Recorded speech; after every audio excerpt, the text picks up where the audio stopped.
ರಾಜ್ಯದಲ್ಲಿ ನಾಯಕತ್ವ ಬದಲಾವಣೆ ಚರ್ಚೆಯ ನಡುವೆ ಸಿಎಂ ಸಿದ್ದರಾಮಯ್ಯ ಹಾಗೂ ಡಿಸಿಎಂ ಡಿಕೆ ಶಿವಕುಮಾರ್ ನಡುವೆ ಬಲಾಬಲದ ಚರ್ಚೆ ನಡೀತಾ ಇದೆ. ಡಿಕೆಶಿ ಪರವಾಗಿ ಹಲವು ಶಾಸಕರು ದೆಹಲಿ ಟೂರ್ ಮಾಡ್ತಿದ್ದಾರೆ. ಈ ಮೂಲಕ ಡಿಕೆಶಿಗೆ ಸಿಎಂ ಸ್ಥಾನ ನೀಡಬೇಕು ಎಂಬ ಸಂದೇಶವನ್ನು ನೀಡುತ್ತಿದ್ದಾರೆ. ಇದು ಪರೋಕ್ಷವಾಗಿ ಒತ್ತಡ ತಂತ್ರಗಾರಿಕೆ ಎಂಬುದು ರಾಜಕೀಯ ಪಡಸಾಲೆಯಲ್ಲಿ ನಡೀತಾ ಇರುವ ಮಾತು.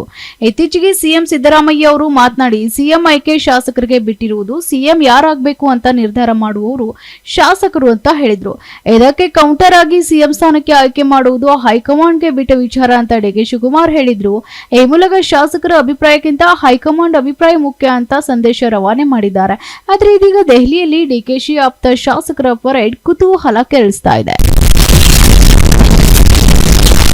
ಕರ್ನಾಟಕ ಕಾಂಗ್ರೆಸ್ನಲ್ಲಿ ಮುಖ್ಯಮಂತ್ರಿ ಸಿದ್ದರಾಮಯ್ಯ ಮತ್ತು ಉಪಮುಖ್ಯಮಂತ್ರಿ ಡಿಕೆ ಶಿವಕುಮಾರ್ ಅವರ ಬೆಂಬಲಿಗರ ನಡುವೆ ಪವರ್ ಶೇರಿಂಗ್ ವಿಚಾರದಲ್ಲಿ ಗೊಂದಲ ತೀವ್ರಗೊಂಡಿದೆ. ಹೈಕಮಾಂಡ್ ಸ್ಪಷ್ಟ ತೀರ್ಮಾನ ಪ್ರಕಟಿಸದೆ ಹೊರತು ಬಿಕ್ಕಟ್ಟು ಮುಗಿಯುವುದಿಲ್ಲ ಎಂಬ ವಾತಾವರಣ ಸೃಷ್ಟಿಯಾಗಿದೆ.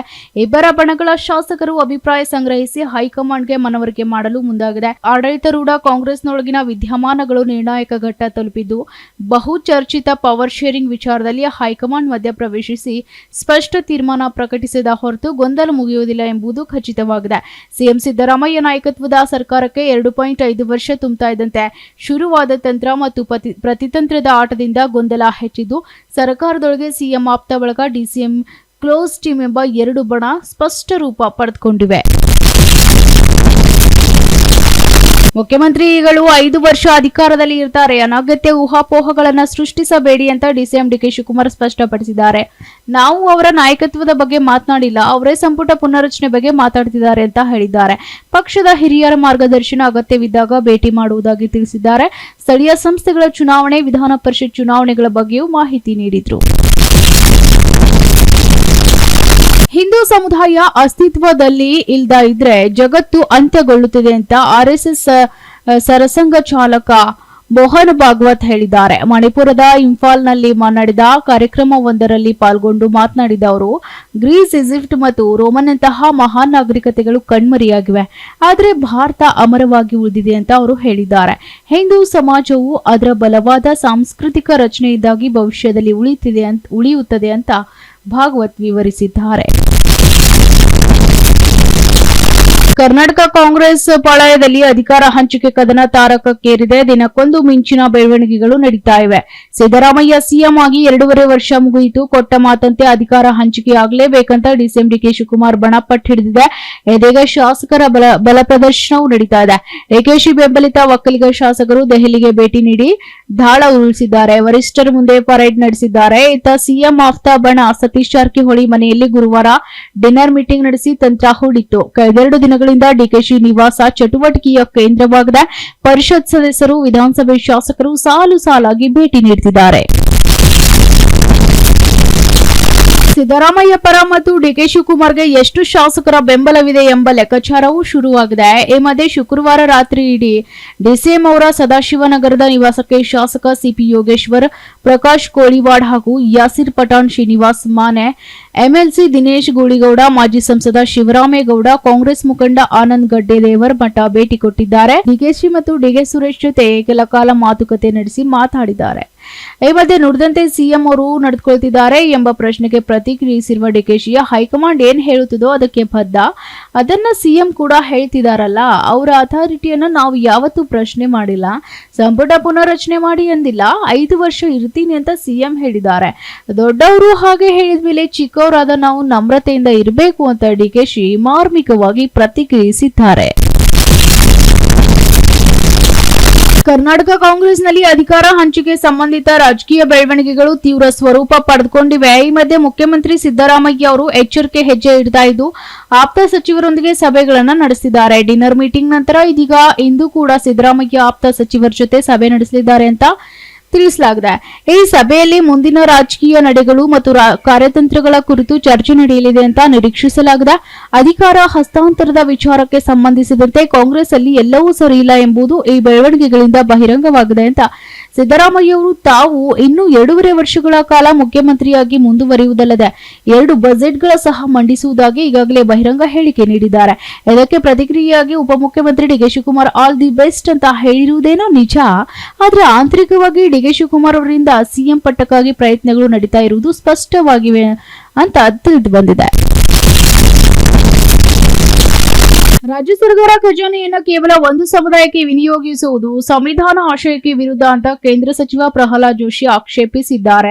ಮುಸ್ಲಿಂ ಸಮುದಾಯದ ಭವನಗಳಿಗಾಗಿ ರಾಜ್ಯ ಸರ್ಕಾರ 67 ಕೋಟಿ ರೂಪಾಯಿ ಮಂಜೂರು ಮಾಡಿರುವ ಬಗ್ಗೆ ಪ್ರತಿಕ್ರಿಯಿಸಿರುವ ಅವರು, ಓಲೈಕೆ ರಾಜಕಾರಣ ಮತ್ತು ತುಷ್ಟೀಕರಣಕ್ಕೆ ಸ್ವಲ್ಪ ಮಿತಿ ಇರಬೇಕು ಅಂತ ಹರಿಹಾಯ್ದಿದ್ದಾರೆ. ರಾಜ್ಯದ ಸಮಗ್ರ ಅಭಿವೃದ್ಧಿಗೆ ಅನುದಾನ ಒದಗಿಸದ ಮುಖ್ಯಮಂತ್ರಿ ಸಿದ್ದರಾಮಯ್ಯ ಅಲ್ಪಸಂಖ್ಯಾತರ ವಿಷಯದಲ್ಲಿ ಮಾತ್ರ ಅತಿ ಉದಾರಿಯಾಗಿದ್ದಾರೆ ಅಂತ ಚಾಟಿ ಬೀಸಿದ್ದಾರೆ.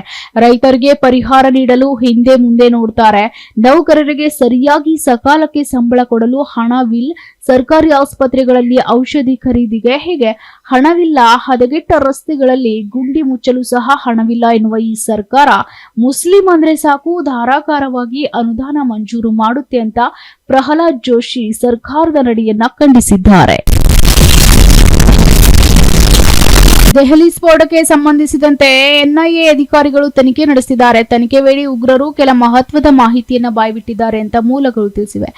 ಜೈಷ್ ಸಂಬಂಧಿತ ವೈಟ್ ಕಾಲರ್ ಭಯೋತ್ಪಾದಕ ಮ್ಯಾಡುಲ್ ಭಾರತದ ಹಲವಾರು ನಗರಗಳಲ್ಲಿ ಸ್ಫೋಟಗಳನ್ನು ನಡೆಸಲು ಯೋಜನೆ ರೂಪಿಸಿತ್ತು ಅಂತ ತಿಳಿದು ಬಂದಿದೆ. 10-11 ಸ್ಫೋಟದ ಹಿಂದಿನ ಪಿತೂರಿಯನ್ನ ತನಿಖಾಧಿಕಾರಿಗಳು ಡಿಕೋಡ್ ಮಾಡುತ್ತಿರುವಾಗ ಭಯೋತ್ಪಾದಕರ ಶಂಕಿತರಲ್ಲಿ ಒಬ್ಬ ಉಗ್ರ ತಮ್ಮ ಯೋಜನೆ ಕುರಿತು ಅಧಿಕಾರಿಗಳಿಗೆ ಹೇಳಿದ್ದಾನೆ. ಆತ್ಮಹತ್ಯೆ ಬಾಂಬರ್ ಉಮರ್ ಮೊಹಮ್ಮದ್ ಸಹಚರ ಡಾಕ್ಟರ್ ಮುಜಮ್ಮಿಲ್ ಶಕೀಲ್ ರಾಷ್ಟ್ರೀಯ ತನಿಖಾ ಸಂಸ್ಥೆ ನಡೆಸಿದ ವಿಚಾರಣೆಯ ಸಮಯದಲ್ಲಿ ಸ್ಫೋಟಕಗಳಿಗೆ 2 ವರ್ಷಗಳಿಂದ ತಯಾರಿ ನಡೆಸ್ತಾ ಇದೆ ಅಂತ ಹೇಳಿಕೊಂಡಿದ್ದಾರೆ. 2 ವರ್ಷಗಳಲ್ಲಿ ಈತ ಸ್ಫೋಟಕಗಳನ್ನ ರಿಮೋಟ್ಗಳು ಮತ್ತು ಇತರೆ ಬಾಂಬ್ ತಯಾರಿಕೆ ಸಾಮಗ್ರಿಗಳನ್ನ ಸಂಗ್ರಹಿಸ್ತಾ ಇದ್ದೆವು ಅಂತ ಆತ ಹೇಳಿಕೊಂಡಿದ್ದಾನೆ. ಯೂರಿಯಾ ಮತ್ತು ಅಮೋನಿಯಂ ನೈಟ್ರೇಟ್ ಅನ್ನ ಖರೀದಿಸುವ ಕೆಲಸವನ್ನ ವೈದ್ಯರು ಮಾಡ್ತಾ ಇದ್ರು. ಮುಜಮಿಲ್ ಹರಿಯಾಣದ ಗುರುಗ್ರಾಮ ಮತ್ತು ನೂಹ್ನಿಂದ 3 ಲಕ್ಷ ರೂಪಾಯಿಗಳಿಗೆ 26 ಕ್ವಿಂಟಲ್ NPK ರಸಗೊಬ್ಬರವನ್ನ ಖರೀದಿಸಿದ್ದ. ಇತರ ಸ್ಫೋಟಕ ವಸ್ತುಗಳನ್ನ ಸೋನಿಂದ ಖರೀದಿಸಿದ್ರೆ ಎಲೆಕ್ಟ್ರಾನಿಕ್ ಘಟಕಗಳನ್ನ ಫರೀದಾಬಾದ್ನ 2 ವಿಭಿನ್ನ ಮಾರುಕಟ್ಟೆಗಳಿಂದ ಖರೀದಿಸಲಾಗಿದೆ ಅಂತ ಆತ ಹೇಳಿದ್ದಾನೆ. ರಾಸಾಯನಿಕಗಳನ್ನ ಸ್ಥಿರ ವಾತಾವರಣದಲ್ಲಿ ಸಂಗ್ರಹಿಸಲು ಆತ ಡೀಪ್ ಫ್ರೀಜರ್ ಬಳಸ್ತಾ ಇದ್ದೆವು ಅಂತ ಹೇಳಿಕೊಂಡಿದ್ದಾನೆ. ಮೊನ್ನೆ ವಿಧಾನಸೌಧದ ಮುಂದೆ ಹುಡುಗರು ಗಲಾಟೆ ಮಾಡ್ಕೊಂಡಿದ್ರು. ಯುವತಿಯೊಬ್ಬಳ ವಿಚಾರವಾಗಿ ಈ ಗಲಾಟೆ ಎನ್ನಲಾಗ್ತಾ ಇದೆ. ವಿಧಾನಸೌಧದ ಲೈಟಿಂಗ್ಸ್ ನೋಡಲು ಬಂದಿದ್ದ ನೇಪಾಳ ಮೂಲದ 2 ಗುಂಪಿನ ಯುವಕರು ಹೊಡೆದಾಡ್ಕೊಂಡು ಗಲಾಟೆ ಮಾಡ್ಕೊಂಡಿದ್ರು. ನೇಪಾಳಿ ಯುವಕರ ಗಲಾಟೆ ಮೊಬೈಲ್ನಲ್ಲಿ ಸರಿಯಾಗಿದ್ದು ಸೋಷಿಯಲ್ ಮೀಡಿಯಾದಲ್ಲಿ ಭಾರಿ ವೈರಲ್ ಆಗ್ತಾ ಇತ್ತು. ಅಲ್ಲದೆ ಅತಿ ಹೆಚ್ಚು ಭದ್ರತೆ ಇರುವಂತಹ ವಿಧಾನಸೌಧದ ಮುಂಭಾಗದಲ್ಲಿಯೇ ಇಂತಹ ಘಟನೆ ನಡೆದಿದ್ದಕ್ಕೆ ಪೊಲೀಸ್ ಇಲಾಖೆ ತಲೆಬಿಸಿ ತಂದೊಡ್ಡಿತ್ತು. ಶಕ್ತಿ ಕೇಂದ್ರದ ವಿಧಾನಸೌಧದ ಮುಂದೆ ಯದ್ವಾತದ್ವಾ ಹೊಡೆದಾಡಿಕೊಂಡಿರುವ ಪುಂಡಾಟ ಮೆರೆದ ನೇಪಾಳಿ ಗ್ಯಾಂಗ್ ಅನ್ನ ಪೊಲೀಸರು ಹೆಡೆಮುರಿ ಕಟ್ಟಿದ್ದಾರೆ. ಬೆಂಗಳೂರೇ ನಮ್ಮದು ಎಂಬಂತೆ ಧಿಮಾಕು ತೋರಿಸಿದ 11 ಆರೋಪಿಗಳನ್ನ ಬಂಧಿಸುವಲ್ಲಿ ಪೊಲೀಸರು ಯಶಸ್ವಿಯಾಗಿದ್ದಾರೆ. ಬೆಂಗಳೂರಿನ ಐತಿಹಾಸಿಕ ಕಡಲೆಕಾಯಿ ಪರೀಕ್ಷೆ 5 ದಿನಗಳ ಬಳಿಕ ಶುಕ್ರವಾರ ಮುಕ್ತಾಯಗೊಂಡಿದೆ. 9 ಲಕ್ಷಕ್ಕೂ ಹೆಚ್ಚು ಜನರು ಪರೀಕ್ಷೆಗೆ ಭೇಟಿ ನೀಡಿದ್ದು 3 ಕೋಟಿ ರೂಪಾಯಿಗೂ ಅಧಿಕ ವಹಿವಾಟು ನಡೆದಿದೆ ಎನ್ನಲಾಗ್ತಾ ಇದೆ. ಈ ಬಾರಿ ಪರೀಕ್ಷೆಯನ್ನ ಪ್ಲಾಸ್ಟಿಕ್ ಮುಕ್ತವಾಗಿ ಆಯೋಜಿಸಲು ಕಟ್ಟುನಿಟ್ಟಿನ ಕ್ರಮ ಕೈಗೊಳ್ಳಲಾಗಿತ್ತು. ಅದು ಫಲ ಕೊಟ್ಟಿದೆ. ಈ ಬಾರಿ ಪರೀಕ್ಷೆಯಲ್ಲಿ ವ್ಯಾಪಾರ ವಹಿವಾಟು ಜೋರಾಗಿತ್ತು. ಜನರು ವಿವಿಧ ವಸ್ತುಗಳನ್ನ ಖರೀದಿಸಿದ್ರು. 5 ದಿನಗಳಿಂದ ನಡೀತಾ ಇದ್ದ ಐತಿಹಾಸಿಕ ಕಡಲೆಕಾಯಿ ಪರೀಕ್ಷೆಗೆ ಶುಕ್ರವಾರ ತೆರೆ ಬಿದ್ದಿದೆ. 5 ದಿನಗಳಲ್ಲಿ ಬರೋಬ್ಬರಿ 9 ಲಕ್ಷಕ್ಕೂ ಅಧಿಕ ಮಂದಿ ಭೇಟಿ ನೀಡಿದ್ದಾರೆ. ಹಾಗೆ ಸುಮಾರು 3 ಕೋಟಿ ರೂಪಾಯಿ ಅಧಿಕ ವಹಿವಾಟು ನಡೆದಿದೆ ಅಂತ ಹೇಳಲಾಗಿದೆ. ಗರಿಬೊಮ್ಮನಹಳ್ಳಿಯಲ್ಲಿ ತಾಲೂಕಿನ ಕಬ್ಬು ಕಟಾವು ಕಾರ್ಮಿಕರ ಬದುಕು ದುಸ್ತರವಾಗಿದೆ. ಆಂಧ್ರ, ಮಹಾರಾಷ್ಟ್ರ, ಮೈಸೂರು, ಮಂಡ್ಯ ಸೇರಿದಂತೆ ಹಲವು ಜಿಲ್ಲೆಗಳಲ್ಲಿ 30,000ಕ್ಕೂ ಹೆಚ್ಚು ಕಾರ್ಮಿಕರು 6 ತಿಂಗಳ ಹೆಚ್ಚು ಕಾಲ ವಲಸೆ ಹೋಗಿದ್ದಾರೆ. ಕನಿಷ್ಠ ಸೌಲಭ್ಯಗಳಿಲ್ಲದೆ ಟೆಂಟ್ಗಳಲ್ಲಿ ವಾಸಿಸುತ್ತಾ ದಿನಪೂರ್ತಿ ದುಡಿದ್ರು ಅಲ್ಪ ಕೂಲಿ ಪಡಿತಾರೆ. ಅದರಲ್ಲೂ ಅಲ್ಲಿ ಬಾತ್ರೂಮ್ ಸೌಲಭ್ಯ ಸಹ ಇಲ್ಲದೆ ಅಲ್ಲಿನವರ ಪರಿಸ್ಥಿತಿ ಶೋಚನೀಯವಾಗಿದೆ. ಆದಾಗ್ಯೂ ಸರ್ಕಾರದಿಂದ ಯಾವುದೇ ಪರಿಹಾರ ಸಿಗ್ತಾ ಇಲ್ಲ. ನಮ್ಮ ಕುಟುಂಬದಿಂದ ದೂರವಿದ್ದು ಸಂಕಷ್ಟ ಎದುರಿಸಿದ್ದಾರೆ ಅಂತ ಹೇಳಿಕೊಂಡಿದ್ದಾರೆ. ಪಕ್ಷದ ಕಚೇರಿಯಲ್ಲಿ ಧ್ವಜಾರೋಹಣ ಮಾಡಿ ಮಾತನಾಡಿದ ದೇವೇಗೌಡರು 1999ರಲ್ಲಿ ಜನತಾದಳ ಒಡೆದು ಹೋದಾಗ ಯಾರೂ ಅಧ್ಯಕ್ಷರಾಗೋಕೆ ಮುಂದೆ ಬರಲಿಲ್ಲ. ಕೊನೆಗೆ ನನಗೆ ಜವಾಬ್ದಾರಿ ಕೊಟ್ರು ಅಂತ ಇತಿಹಾಸ ನೆನಪು ಮಾಡಿಕೊಂಡ್ರು. 2023ರಲ್ಲಿ HD ಕುಮಾರಸ್ವಾಮಿ ಚುನಾವಣೆಗಾಗಿ ರಾಜ್ಯದಾದ್ಯಂತ ಪ್ರವಾಸ ಮಾಡಿದ್ರು. ಆದ್ರೆ ಕೊನೆಗೆ ಗ್ಯಾರಂಟಿ ಯೋಜನೆ ಅಂತ ತಂದು ನಮ್ಗೆ ಹಿನ್ನಡೆಯಾಯಿತು ಅಂತ 2023ರ ಚುನಾವಣೆ ಬಗ್ಗೆ ನೆನಪು ಮಾಡಿಕೊಂಡ್ರು. ಆಫ್ರಿಕಾದಲ್ಲಿ ನಡೆಯಲಿರುವ ಮೊದಲ G20 ಶೃಂಗಸಭೆಯಲ್ಲಿ ಭಾಗವಹಿಸಲು ಪ್ರಧಾನಿ ನರೇಂದ್ರ ಮೋದಿ ಅವರು ದಕ್ಷಿಣ ಆಫ್ರಿಕಾದ ಜೋಹಾನ್ಸ್ಬರ್ಗ್ಗೆ ತೆರಳಿದ್ದಾರೆ. ಈ ಕುರಿತು ಸಾಮಾಜಿಕ ಮಾಧ್ಯಮದಲ್ಲಿ ಮಾಹಿತಿ ಹಂಚಿಕೊಂಡಿರುವ ಅವರು ಸಭೆಯ ಕುರಿತಾಗಿ ತಮಗೆ ಇರುವ ಸಾಕಷ್ಟು ಕುತೂಹಲಗಳ ಬಗ್ಗೆ ಹೇಳಿಕೊಂಡಿದ್ದಾರೆ. ಪ್ರಧಾನಿ ನರೇಂದ್ರ ಮೋದಿ ಅವರು ದಕ್ಷಿಣ ಆಫ್ರಿಕಾದ ಜೋಹಾನ್ಸ್ಬರ್ಗ್ಗೆ ತೆರಳಿದ್ದು ಇಲ್ಲಿ ನಡೆಯಲಿರುವ G20 ಶೃಂಗಸಭೆಯಲ್ಲಿ ಭಾಗವಹಿಸಲಿದ್ದಾರೆ. ಈ ಕುರಿತು ಸಾಮಾಜಿಕ ಮಾಧ್ಯಮದ ಮೂಲಕ ಮಾಹಿತಿ ಹಂಚಿಕೊಂಡ ಮೋದಿ, ಆಫ್ರಿಕಾದಲ್ಲಿ ನಡೆಯಲಿರುವ ಮೊದಲ G20 ಶೃಂಗಸಭೆಯಾಗಿರುವುದರಿಂದ ಇದು ವಿಶೇಷವಾಗಿದೆ. ವಿವಿಧ ಜಾಗತಿಕ ವಿಷಯಗಳ ಕುರಿತು ಅಲ್ಲಿ ಚರ್ಚಿಸಲಾಗುವುದು. ಶೃಂಗಸಭೆಯ ಸಮಯದಲ್ಲಿ ವಿವಿಧ ವಿಶ್ವ ನಾಯಕರನ್ನ ಭೇಟಿ ಮಾಡಲಾಗುವುದು ಅಂತ ತಿಳಿಸಿದ್ದಾರೆ. ದಕ್ಷಿಣ ಆಫ್ರಿಕಾದ ಅಧ್ಯಕ್ಷತೆಯಲ್ಲಿ ಜೋಹಾನ್ಸ್ಬರ್ಗ್ನಲ್ಲಿ ನಡೆಯಲಿರುವ 20ನೇ G20 ನಾಯಕರ ಶೃಂಗಸಭೆಯಲ್ಲಿ ಭಾಗವಹಿಸಲು ನಾನು ನವೆಂಬರ್ 21ರಿಂದ 23ರವರೆಗೆ ದಕ್ಷಿಣ ಆಫ್ರಿಕಾ ಗಣರಾಜ್ಯಕ್ಕೆ ಭೇಟಿ ನೀಡಲಿದ್ದೇನೆ ಅಂತ ಮೋದಿ ಸಾಮಾಜಿಕ ಮಾಧ್ಯಮ ಖಾತೆಯಲ್ಲಿ ತಿಳಿಸಿದ್ದಾರೆ. ಬೆಂಗಳೂರಲ್ಲಿ ಹಾಡು ಹಗಲೇ ನಡೆದ 7.11 ಕೋಟಿ ರೂಪಾಯಿ ದರೋಡೆ ಪ್ರಕರಣಕ್ಕೆ ಸಾಕಷ್ಟು ಚರ್ಚೆಗೆ ಗ್ರಾಸವಾಗಿತ್ತು. ದರೋಡೆ ಪ್ರಕರಣ ಭೇದಿಸುವಲ್ಲಿ ಬೆಂಗಳೂರಿನ ಪೊಲೀಸರು ಇದೀಗ ಯಶಸ್ವಿಯಾಗಿದ್ದಾರೆ. ಬಹುತೇಕ ಎಲ್ಲಾ ಆರೋಪಿಗಳನ್ನ ಬಂಧಿಸಿದ್ದು, ದೋಚಲ್ಪಟ್ಟ 7.11 ಕೋಟಿ ರೂಪಾಯಿಗಳಲ್ಲಿ 6 ಕೋಟಿ ರೂಪಾಯಿಗಳು ಹೆಚ್ಚು ಹಣವನ್ನು ವಶಪಡಿಸಿಕೊಂಡಿದ್ದಾರೆ. ಬೆಂಗಳೂರು ಸಿಸಿಬಿ ದಕ್ಷಿಣ ವಿಭಾಗದ ಪೊಲೀಸರ ತಂಡ ಸೇರಿ ಆಂಧ್ರ ಮತ್ತು ತಮಿಳುನಾಡಲ್ಲೂ ಕಾರ್ಯಾಚರಣೆ ನಡೆಸಿದ್ದು 5ಕ್ಕೂ ಹೆಚ್ಚು ಆರೋಪಿಗಳನ್ನ ಪೊಲೀಸರು ಬಂಧಿಸಿದ್ದಾರೆ.